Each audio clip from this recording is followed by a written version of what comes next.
Hello, everyone. Thank you for attending today's webcast, Water Heating Goals and Priorities from the U.S. Department of Energy. I'm Amber Wood with ACEEE. I'll be the moderator for this session. We'll start this webcast with a few housekeeping announcements and then quickly move on to our presentations. First and foremost, thank you to all of our sponsors and ACEEE ally members for their support of the Hot Water Forum and ACEEE.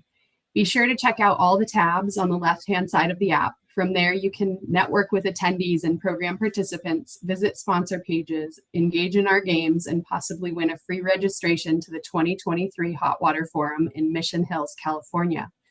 The resources section includes the program and a list of attendees for downloading.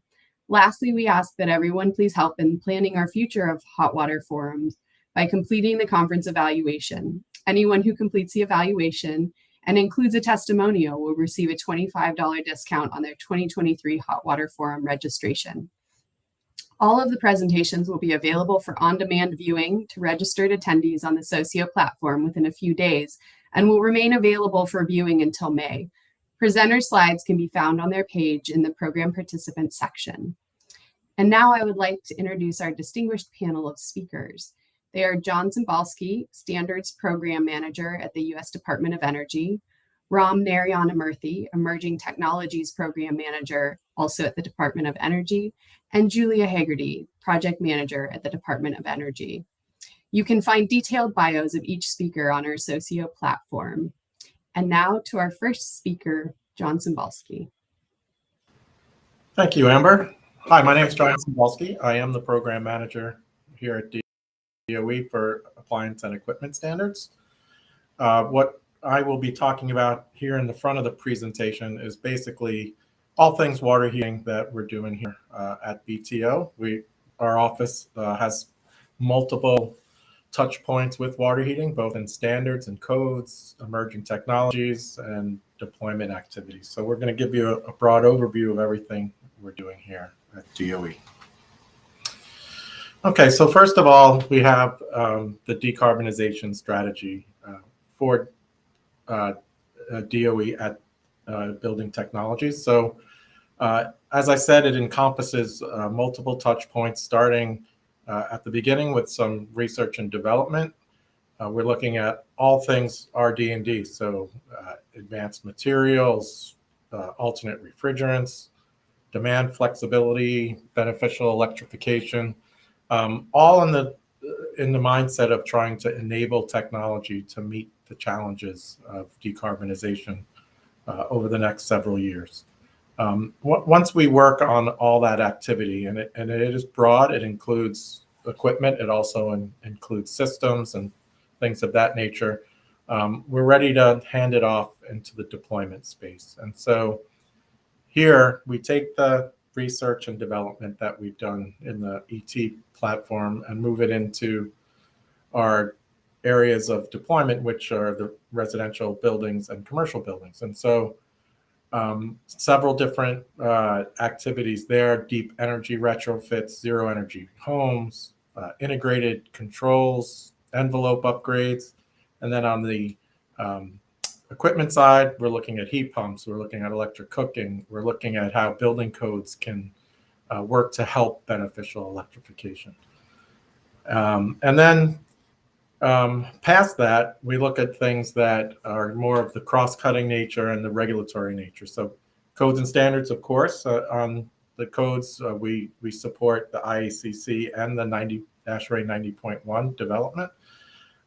We also work with the utility programs to help them along to move into the space of beneficial electrification.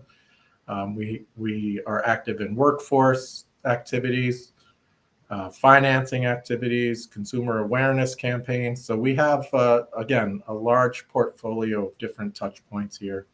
And then on the standard side, we are working on many different rulemakings at the moment that will impact electrification broadly, but water heating specifically, we have open rulemakings for both residential and commercial water heating at the moment.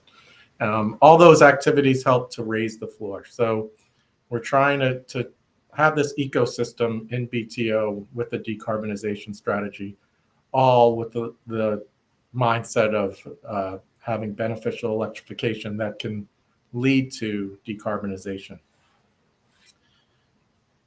And you can see down at the bottom of this slide, we have several different platforms where we're looking, as I spoke before, renewables integration is the one I haven't mentioned, but that's also obviously a helpful activity here.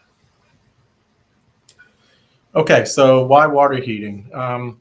It's important, obviously, as an end use for both residential and commercial buildings, but notably, the energy use here is diverse, right? So we have a great deal of fossil fuel mix in the water heating space and an electricity. So the goal here is to make both sides of those fuel uses more efficient. And so as you look through the chart, you could see that the share of energy use is big, and cutting down electricity and gas use in the water heater space will go a long way towards our electrification goals. One of our biggest programs that we've been working on here in the past several months is what we call E3. So it's the Initiative for Better Energy, Emissions, and Equity. This program is advancing the research, development, and deployment of clean heating and cooling systems. We're looking at technologies such as heat pumps, both in the water heating and space heating end uses. Further, some advanced water heaters, some low to no global warming potential refrigerants, and of course, smarter diagnostic tools for HVAC equipment. We've also recently announced and have gone a long way in getting towards our first winner in the Cold Climate Heat Pump Technology Challenge. So we are getting ready to hit stage 2 of this, which is testing out product. We have 10 or so manufacturers who have signed on to the Cold Climate Heat Pump Challenge, all with the goal of providing a technology that consumers in cold climates will be happy with their heating, and also provide an efficient choice in their heating technologies.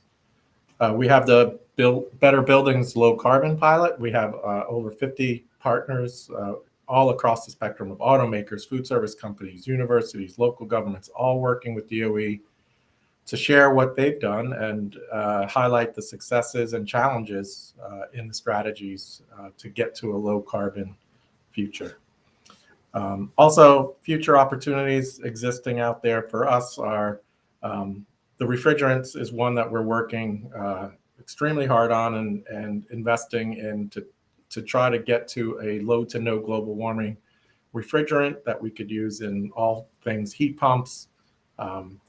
We want to improve installation. We want to improve the workforce training, all with the mindset of getting to a low carbon future. And you could see the website here where you could find more information on the E3 initiative. Okay, so diving a little deeper into each of the programs I've discussed a little bit in the preamble. Building codes. So what does the program do here at DOE? Well, we have the model energy code determinations that DOE is statutorily required to do once both ASHRAE and the IEC set new codes. The last round that we did, the commercial code, we determined that there were it was about 5% site energy savings based on implementing standard 90.1 in 2019 version. On the residential side, almost 10% site energy savings based on the most recent IECC, which is the 2021 version. We also support stretch codes. So there are advanced codes that are being developed across the country, and we want to support the adoption of those new and advanced stretch codes. We want to develop stretch code plugins targeting zero energy buildings, EV charging, energy efficiency, electric ready grid interactivity and storage, and building performance standards, and a whole host of other activities that will meet the challenges here. We also provide a great deal of technical assistance to support energy codes. So on the state and regional level, even down to the county level, where we work to provide all the analysis needed and assistance needed for code adoption. Again, the workforce education and training initiatives, a big part of this here. We need to have a workforce that is willing, able, and ready to adopt these codes. And then, of course, code compliance is very important at the back end to making sure that buildings are built to code correctly and achieve all the energy savings that these codes provide. Some new areas of interest in the building code space. So codes and carbon, there's this emerging trend of states and local governments that are looking at stretch codes that will directly support reducing the carbon footprint of the buildings out there. This activity supports the Biden climate strategy and, of course, the priorities of EERE that we have in place now. New formats for codes, they're evolving in several areas beyond the traditional prescriptive and performance-based formats. There's hybrids like credits and menu-based approaches. More and more, we're looking at a systems-based approach like the total system performance ratio, which is in the state of Washington's latest code. So again, looking at innovative ways to get to where we need to be in terms of the energy use in buildings. And of course, collaboration is crucial to the success of all of this. So we're encouraging everyone to get involved early and help embrace these new codes and getting the word out so that everyone can move together forward in this space. So for appliance standards, and this is the one obviously I'm most familiar with here at DOE, having been the program manager for a little while here. Do several things in this space. We established test procedures for water heaters and all other equipment. Once we have a test procedure, we establish minimum performance standards or energy use standards for the products. So we're, as I said, working on commercial water heaters and residential water heaters at the moment. And then at the back end, we enforce the standards. So we've been active in testing product to make sure they comply with the current standard. We work with customs to make sure that they're aware of the product that is legal to come into the country through importation. And we work with other federal agencies like EPA and the Federal Trade Commission on the Energy Guide label. The benefits of appliance standards are multiple. Obviously, saving energy is the keystone of what EPCA, which is our statutory authority, was about. It was the need to conserve energy.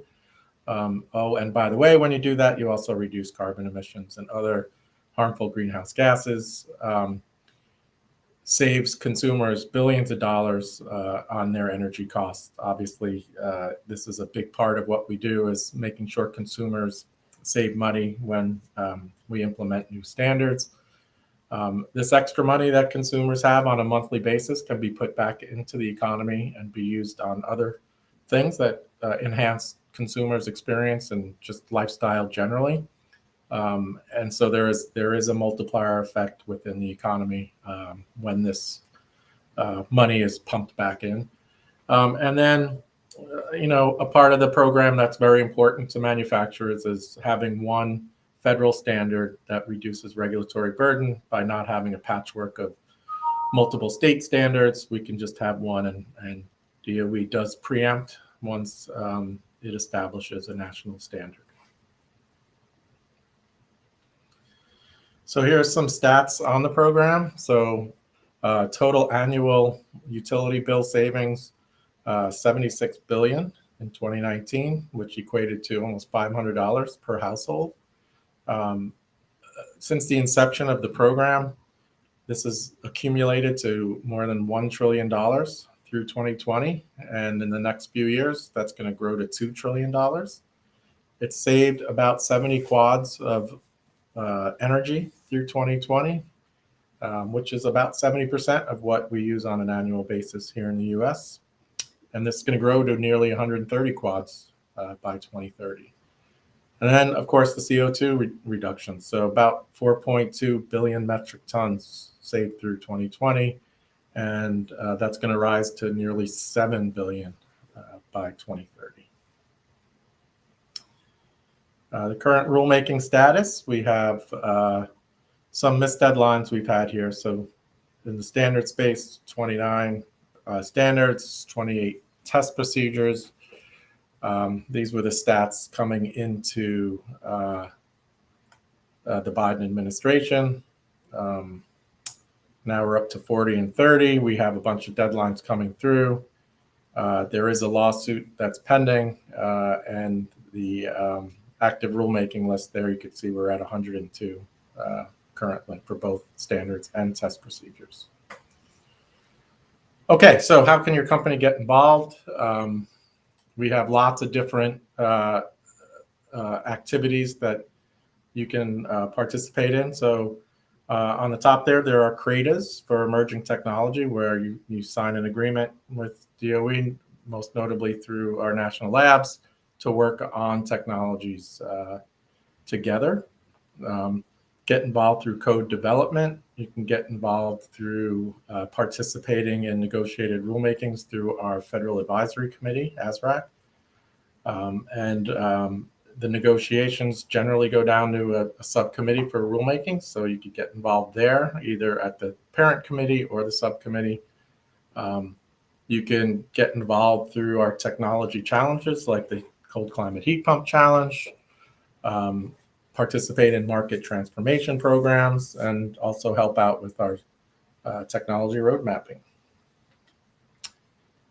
Okay, so that ends this part of my presentation, and so we're going to turn it over to the next speaker. Thank you, John, and thank you, Ron, and thanks to ACEEE for hosting us today. So as an introduction, I'm Ram Narayanamurthy. I'm the program lead for emerging technologies. And you might ask, what's emerging technologies, right? So emerging technologies within the buildings office is the area where we are focused on which is looking at research, development, and demonstration of early stage technologies, as well as market near-ready technologies.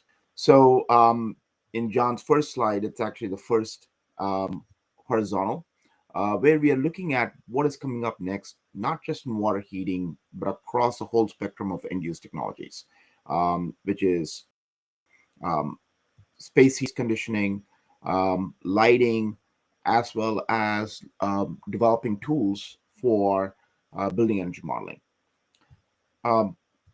So when we talk about what we are doing for the future, I wanted to just touch on maybe a couple of really large-scale initiatives. I mentioned the E3 initiative, which is around emissions, equity, and energy, and they have a huge focus on HVAC and heating. But one of the other initiatives that many of you are familiar with, that's running currently, is this connected communities. When we think about technologies, it's the product itself, but then it's also about integrate into the buildings and how these buildings work together as communities to provide energy efficiency and demand response. Next slide, please, John. So what is the so this is out of the we have three main initiatives. One is the E3 initiative, we have the Connected Communities initiative, and then we have the ABC initiative. And the ABC initiative is focused on the building envelope itself and looking at how do we get more affordable, high-performance housing. Within the Connected Communities initiative, we are focused on how end-use technologies work together with the energy system to be able to achieve the decarbonized future. So when we think about how this integration happens, it happens through more efficient equipment. It happens through electrification of end users. It happens through controls that connect to the grid. So within this Connected Communities initiative is a big focus is the grid interactive efficient buildings. Many of you might have heard about it, might be working on efforts around it. And I know many of you are actually looking at how do you take water heaters and make them more grid interactive and efficient. Next slide, please.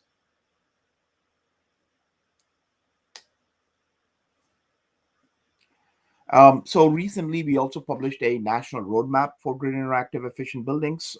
It's a big opportunity.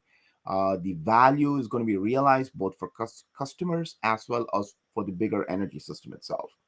So why do we look at grid interactive efficient buildings? As we try to achieve this vision of a decarbonized future, the clear technical pathway is about decarbonizing the grid and then having the end use systems be able to work with the decarbonized grid through electrification, through decarbonization, through energy efficiency. So within this national roadmap, we walk through the different opportunities for different end use systems, as well as the size of the opportunity itself. So as we talk about some of these large scale initiatives, next slide, please, John. We wanted to dive into the specific vertical, which is HVAC, right? And looking at the research focus areas for decarbonization within the HVAC vertical. So within that, John mentioned the cold climate heat pumps and possibly looking at dual fuel systems for retrofits.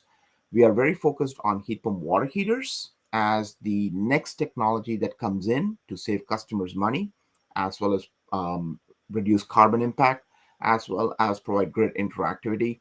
We are looking at how do you improve indoor air quality and indoor environmental quality.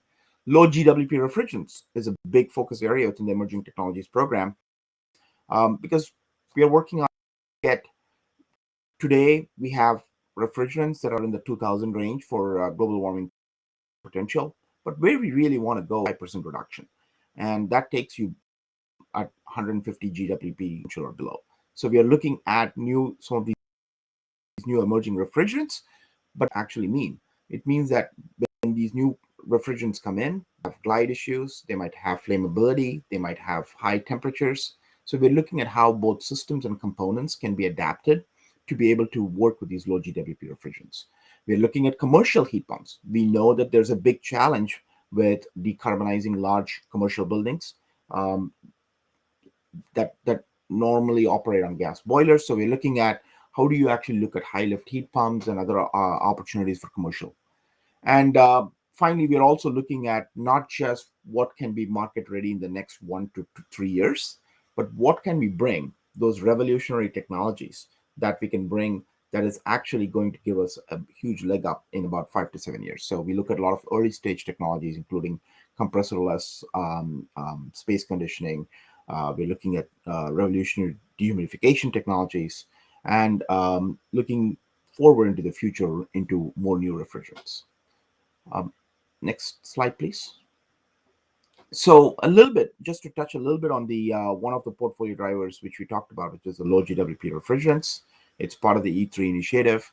But what we are doing right now is, especially in the last year or so, we have been expanding that focus. We really want to get to that 85% reduction on the GWP level, so looking at refrigerants, carbon dioxide, like propane, and some of the other refrigerants like 452A and others. So that area of focus is something that we expect to grow in the next few years.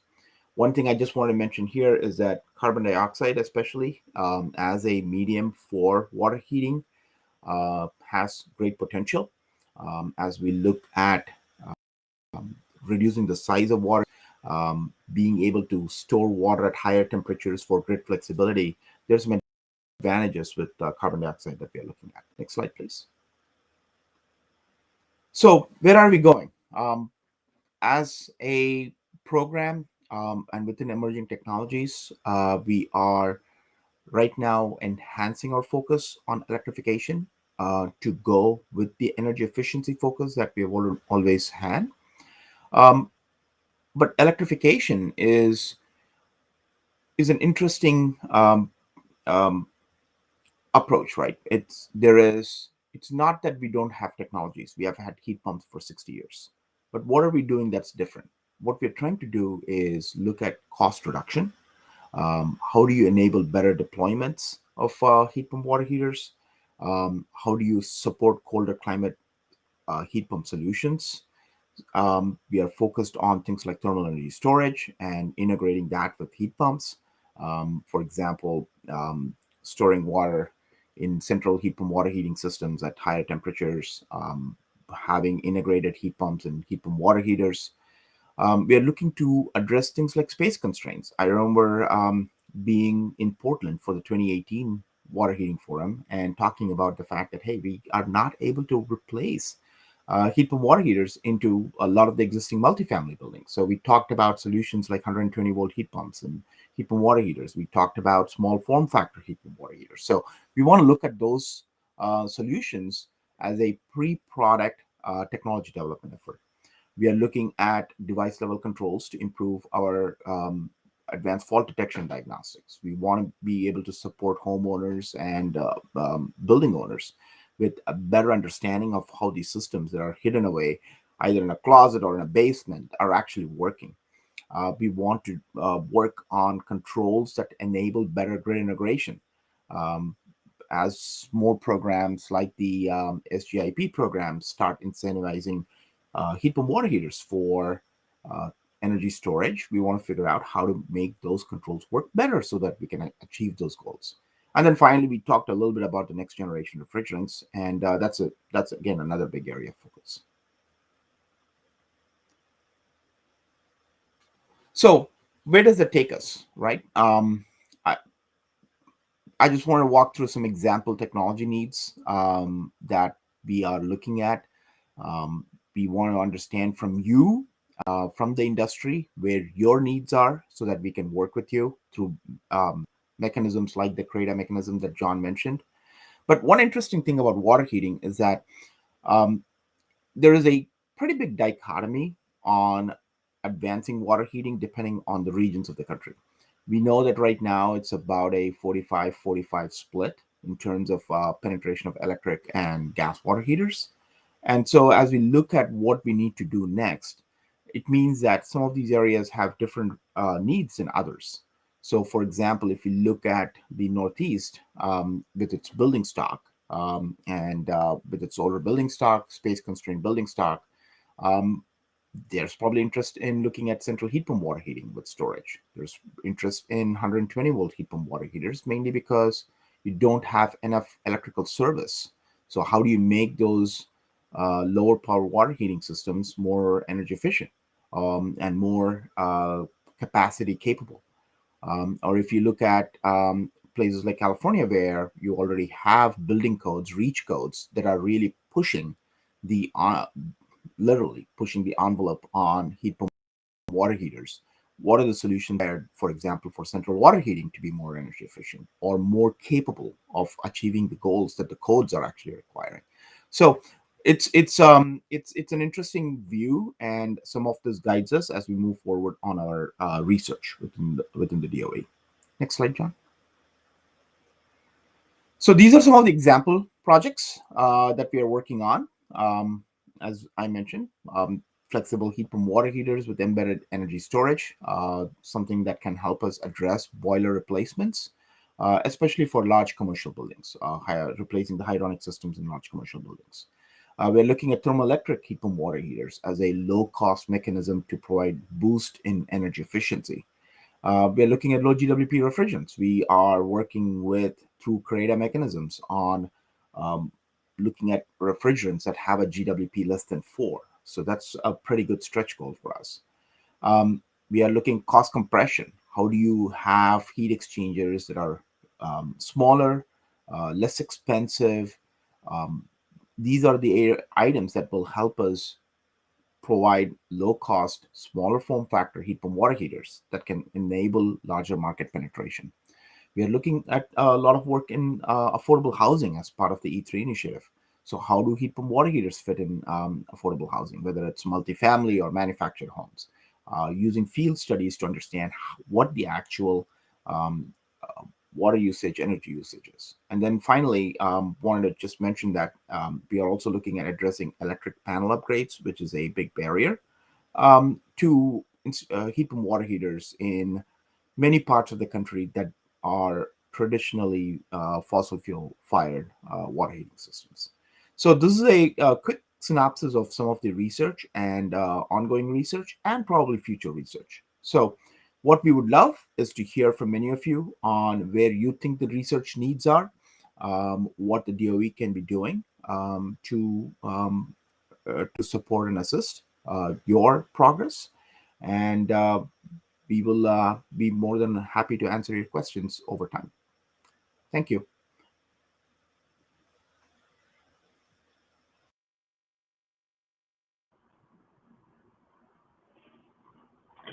Hi there. Thanks, Ram, and thank you also to ACEEE for having us. My name is Julia Hegarty, and I am a project manager at the U.S. Department of Energy in the Appliance Standards Program. I manage water heating standards and test procedure rulemakings, as well as the test procedure waiver process. And so today I'm going to give a brief walkthrough of where water heating regulatory activities stand today. So John earlier gave an overview of the kind of purpose and scope of the Appliance Standards Program. But to reiterate a bit, our goal is really to leverage stakeholder engagement through the regulatory process to come to a less contentious outcome with less legal action and less delay. These stakeholders include impacted manufacturers as well as consumers and advocacy groups.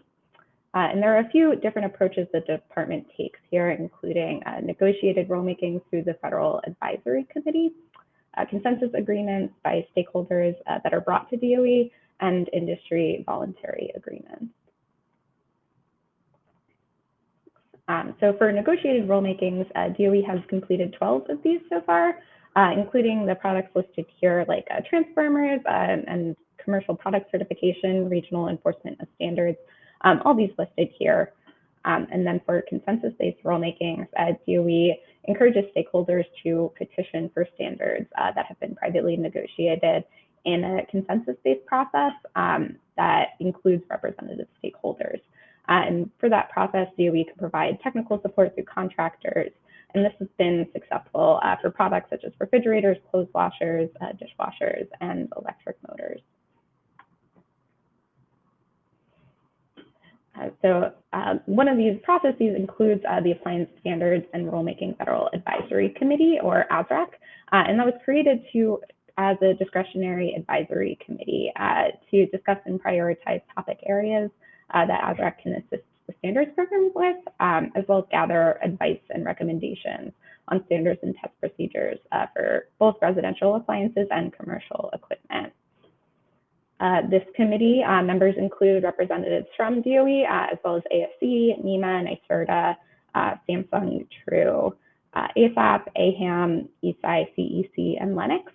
And it recently reconvened with a public meeting in December 14th, 2021. And for those who are interested, there are a few ways to get involved with ASRAC. One is nominating yourself for consideration as either a voting member or as a voting member of a working group. You can also attend ASRAC or working group meetings as a constituent to a voting member and participate in caucuses through that way. You can also attend ASRAC or working group meetings as a member of the public, and you can also submit written comments or questions to that email listed there, asrac@ee.doe.gov.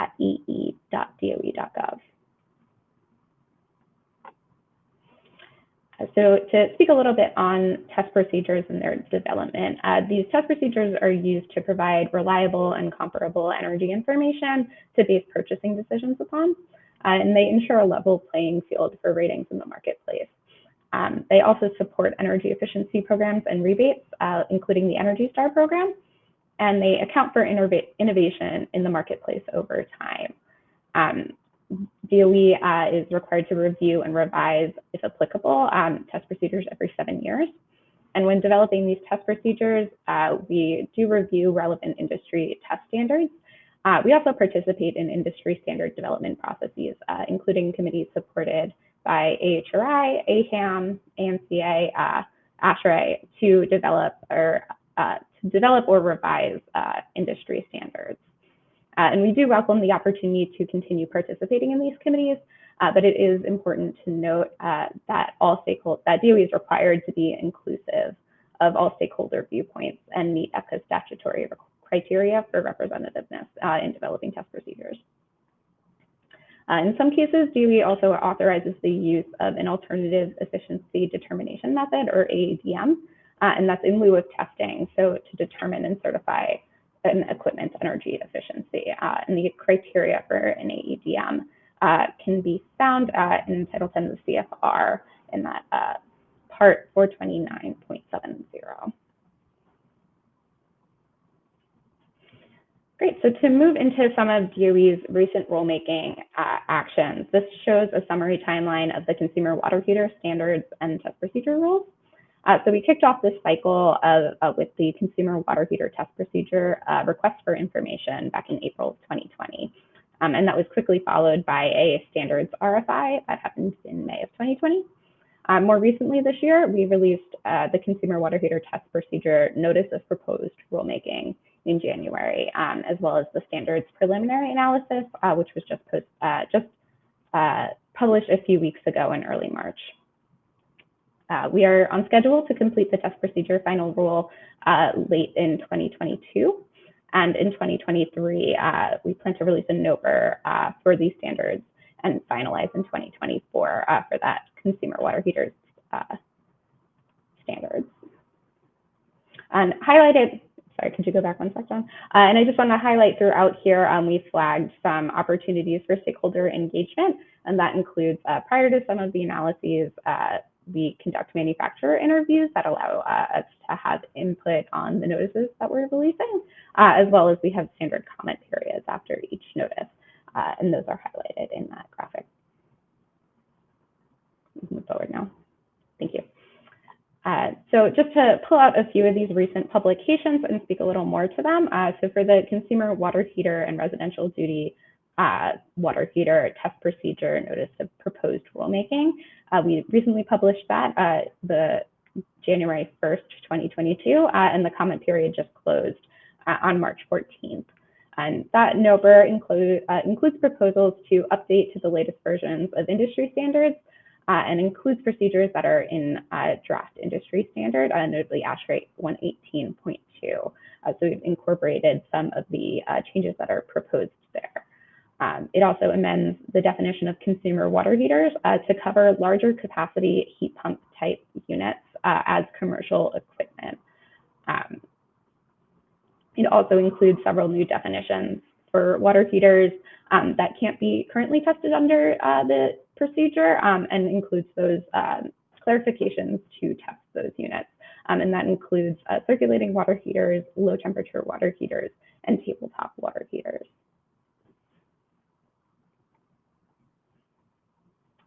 So also recently, we've released a standards preliminary analysis for consumer water heaters, and that is evaluating the need for amended energy standards for consumer water heaters.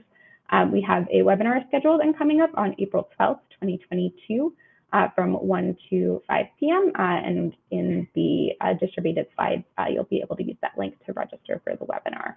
And the comment period for that notice closes on May 2nd. I've pulled out here a few of the many aspects that we are asking for comments on the TSC or technical support document. And that includes data on historical shipments by efficiency level for each product class, feedback on the technology options and the efficiency levels that we had identified and investigated, characterizing maintenance and repair costs for more efficient consumer water heaters, as well as looking for more information on additional domestic small manufacturers or other potential manufacturer subgroups. Great. So in addition to consumer water heaters, I also wanted to just review our activities in the commercial water heating space. So this cycle has been going on for a bit longer, which kicked off with the commercial water heater standard request for information back in 2014. And then that was followed by a notice of proposed rulemaking in May of 2016.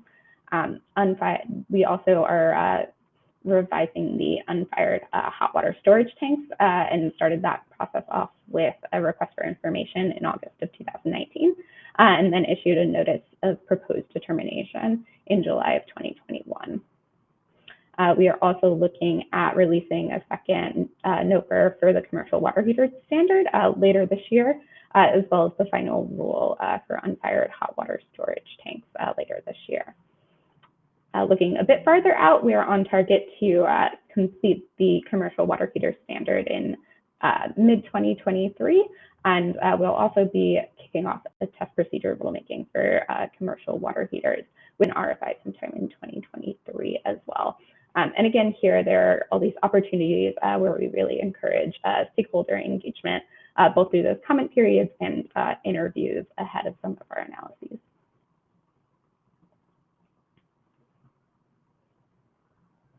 Great. So again, deep diving a little bit more into some of the recent actions that impact commercial water heaters, one of which is we did publish the final interpretive rule for residential furnaces and commercial water heaters, and that was published and effective on December 29th of 2021. So that reinstates a longstanding interpretation that in the context of residential furnaces, commercial water heaters, and similar products, the heat exchanger technology and the associated venting is not a performance-related feature that provides a distinct consumer utility under EPCA. Our other recent action I wanted to highlight was the unfired hot water storage tanks notice of proposed determination. So these, that was published June 10th of 2021, and these unfired hot water storage tanks are vessels used to store water, heated externally, and generally are utilized in commercial or industrial applications. And while these unfired tanks don't directly consume energy, they are typically paired with boilers or water heaters, and they will impact the energy consumption of those products through their standby losses. So in this notice, DOE did tentatively conclude that it lacks clear and convincing evidence that more stringent standards for unfired tanks would save significant additional energy and would not be economically justified. Great. So here I just have a quick summary of some other related rulemakings that have been completed recently, including the interpretive rule that I just reviewed. The other are some recent actions pertaining to the process rule, and then finally a process rule for the test procedure interim waivers. So there's some additional information in here, as well as the Federal Register sites, if you are interested in more information on those. Great. So finally, if you are interested in participating, we are always welcoming input. Just a few of the ways that you can help DOE in these rulemaking processes are definitely just to participate through manufacturer interviews, public meetings, and reviewing and submitting comments to published notices. We also encourage participating in ADRAC working groups and in those public meetings, and also provide scheduled or advanced notification of industry test standard revisions, and invite DOE to participate in those committees developing those standards. We are always interested in those invitations.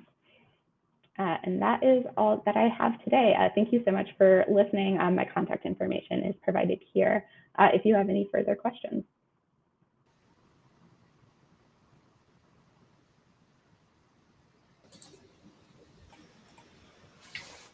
Great. Thank you all so much for presenting. I really appreciate that. So I just have a couple questions for you that a few things that I'd love to hear more about. So John, you mentioned installation improvements in workforce a couple different times over a couple different programs. I don't know if there's anything more you'd like to say about that or that you're working on in that arena, but it does seem like kind of a cross-cutting issue. And if you had anything to say about it, I'd love to hear that. For sure, it is absolutely a cross-cutting issue, and it does cut across all platforms of what we do here at BTO. So examples are just installation of of heat pumps, for example. We've heard from stakeholders that, for example, a heat pump water heater is not always available in a place like Lowe's or Home Depot. And if they're not available, they can't be sold. And one of the reasons we hear is that the installation of the product could be considered difficult by some. And so if there's not a trained workforce that is comfortable installing the product, they will not promote the product to consumers. So when a water heater fails, if the installer is not comfortable installing a heat pump water heater, we miss that touch point with the consumer where that installer could recommend a more efficient upgrade to the water heater. So that's just one example. Other example is training code inspectors to see what to make sure that the buildings are being built to code. So yeah, it's all across activities like that. Thank you. Yeah. Ram, you mentioned in some of the work you are doing, heat pump water heaters in affordable housing. And you kind of mentioned, I think they sound like they might be pilots. I was curious, a couple things, if there was, if you had specific lessons learned because it was affordable housing specifically. And then also my second question of that is, are you looking at multiple climate zones for that, or is it a very local pilot? So it's a good question, Amber. So I think there is, yes, we are looking at multiple climate zones. And I just want to emphasize the pilots are being run not just through DOE, but many other state agencies like NYSERDA, the California Energy Commission out in the Northwest with Bonneville Power. So one of the challenges with affordable housing, if you look at it, is when we did a prior analysis, about 60% of affordable housing is multifamily. Another 15% or so is manufactured housing. And so when you're looking at solutions for affordable housing, a lot of the time we are dealing with multifamily buildings with very small water heating closets where it's hard to get heat pump water heaters in. If you go back to 3 years ago, the 50-gallon units it was just tight. You couldn't get them into closets. So part of the work that, if you look at affordable housing itself, part of the work is trying to reduce that form factor. Also realization that you might not need as much capacity on multifamily. It's dependent on the number of bedrooms, but and then also looking at how can you avoid having to run things like 240 volt electrical runs. So when you look at these installation challenges, that leads you to a slightly different pathway on what the technology needs are. So that's something that we are going to be looking at. We have pilots in the connected communities, which are focused on affordable housing and heat pump water heaters for both individual one-on-ones as well as central heat pump water heating systems. So we are hoping to learn a lot from the upcoming pilots within the connected communities work. Thank you very much. And then Julia, thank you for outlining kind of the opportunity for engagement. So just to reiterate, so for consumer water heating, you have an upcoming webinar and comment period, if I'm correct about that. So did I miss it, or did you also frame for commercial water heaters what the next opportunity for engagement might be? Do you have a time frame on that or no? Yeah, so currently for commercial, I don't believe we do not have anything published at the moment, but we do have 2 upcoming notices that will both have comment periods as well as webinars. So in this year, sometime in the next coming months, we plan to have a notice of the notice of proposed rulemaking for the commercial water heater standard should be published later this year, and that will have a comment period as well as a public webinar. And then for unfired hot water storage tanks, we're planning on moving to the final rule for there. So while there won't be an opportunity for comment, we will be open to discussing any further considerations if members of the public have those after that is released. Yeah, thank you for that summary. That was great. So I could continue to ask you questions all day, but I think it's probably time to wrap up unless any of you have a last few things you'd like to say or something else or a question for each other. I think I will just say thank you. So I'll give you a chance if there was some last thing, but. No, I think just thank you, Amber, for moderating, and thank you to ACEEE for having us here today. Yeah, thank you all for your time. Really appreciate it. Great update, and always appreciate to hear what you all are working on. So thank you. Okay, thank you. Thank you.